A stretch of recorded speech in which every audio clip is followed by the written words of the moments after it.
জুলাই আন্দোলনের যারা শহীদ হয়েছেন তাদেরকে শ্রদ্ধা জানাই, আমি বিনম্র কৃতজ্ঞতা জানাই। তাদের রক্তের বিনিময়ে আমরা একটা নতুন বাংলাদেশ বিনির্মাণের সুযোগ পেয়েছি।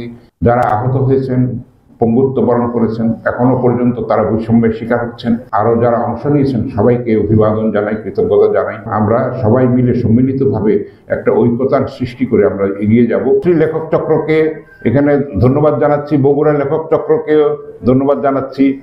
এই চক্রের সঙ্গে একটা চক্রান্তের ব্যাপার থাকে, সেই চক্রান্তটা যদি হয় প্রগতির জন্য, সুন্দরের জন্য, সাম্যের জন্য, মানবিক কল্যাণের জন্য, সুস্থিতির জন্য, তাহলে কিন্তু সুকুমার বৃত্তির চর্চার জন্য, তাহলে সেই চক্রকে, সেই চক্রান্তকে আমরা অবশ্যই স্বাগত জানাবো। এবং তারা একটা অসাধারণ কাজ করেছে। টাঙ্গাইলে আমার বন্ধু মাহমুদ কামাল যেটা করে তার কাছাকাছি প্রায় পৌঁছে যাচ্ছে। এতগুলি জেলা থেকে এত কাব্যান্ন রোগীদেরকে এখানে সমাবেশ ঘটিয়েছেন তারা, সেটা খুব কঠিন কাজ। জনে জনে যোগাযোগ করা, তাদেরকে অর্গানাইজ করা, এই সাংগঠনিক কাজটা অসাধারণ পরিশ্রমের কাজ। এবং নিবেদিত প্রাণ না হলে, কমিটমেন্ট না থাকলে এটা কিন্তু করা সম্ভব না।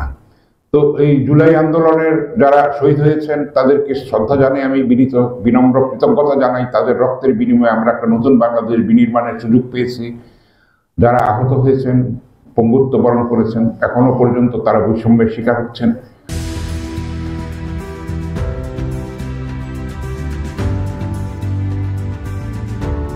আরো যারা অংশ নিয়েছেন সবাইকে অভিবাদন জানাই, কৃতজ্ঞতা জানাই।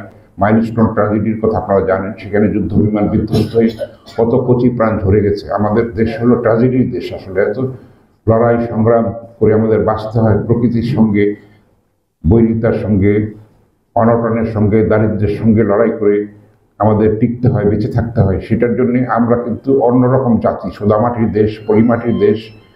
সুতরাং আমরা সবাই মিলে সম্মিলিতভাবে একটা ঐক্যতার সৃষ্টি করে আমরা এগিয়ে যাব। আমাকে সম্মানিত করেছেন, আমি খুবই আনন্দিত, যদিও খুব কষ্ট হয়েছে। আমার বয়স 70+। তো এত ধকল, কালকে আমার এত তুফান গেছে, তারপর সারা রাত, যদিও সেটা লাক্সারিয়াস কোচ ছিল, ঘুমানোর ব্যবস্থা, কিন্তু টেনশন থাকে, তো এত ঝাঁকুনির মধ্যে তো ঘুম হয় না আসলে।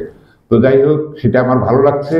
এবং আমাকে আবার আজকেই দুপুরবেলা চলে যেতে হবে। এখানে উপস্থিত আছে আমাদের নূর কামরুন্নাহার, আছেন এখানে আমাদের দিলারা মেজবা আপা, আর বিখ্যাত লোহানী পরিবারের সন্তান কামাল লোহানী ভাইয়ের অত্যন্ত আমি প্রিয়ভাজন ছিলাম, স্নেহধন্য ছিলাম। তো আর সাকিব লোহানী, সে আমার বন্ধু, বিশ্ববিদ্যালয় জীবনের বন্ধু, আপনাদের উল্লাপাড়ার তারা কৃতি সন্তান সবাই। তো পাবনার সাহিত্য অঙ্গন আগে থেকে সমৃদ্ধ, অনেক ঐতিহ্যে লালিত এবং স্নাত।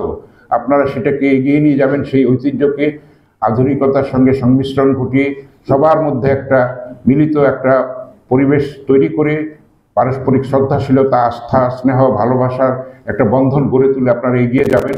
আমার ক্ষেত্র থেকে যতটুকু সহায়তা করার, আমি কালের কণ্ঠের সম্পাদক হিসেবে এবং জাতীয় প্রেস ক্লাবের সভাপতি হিসেবে যতটুকু পারি সেই সহায়তা করব। এবং এই প্রেস ক্লাব একটা সিস্টেম আছে, যে কোনো প্রেস ক্লাবের সদস্যরা ঢাকায় জাতীয় প্রেস ক্লাবে গেলে সেখানে অবারিত দ্বার, সেখানে ক্যান্টিনের সুবিধা নিতে পারে, যেগুলি অনেক সাংবাদিক, অসদস্য সাংবাদিকরা নিতে পারে না। তো ফলে সেই আহ্বানও আপনাদের আমন্ত্রণও থাকলো, ঢাকায় গেলে অবশ্যই যোগাযোগ করবেন।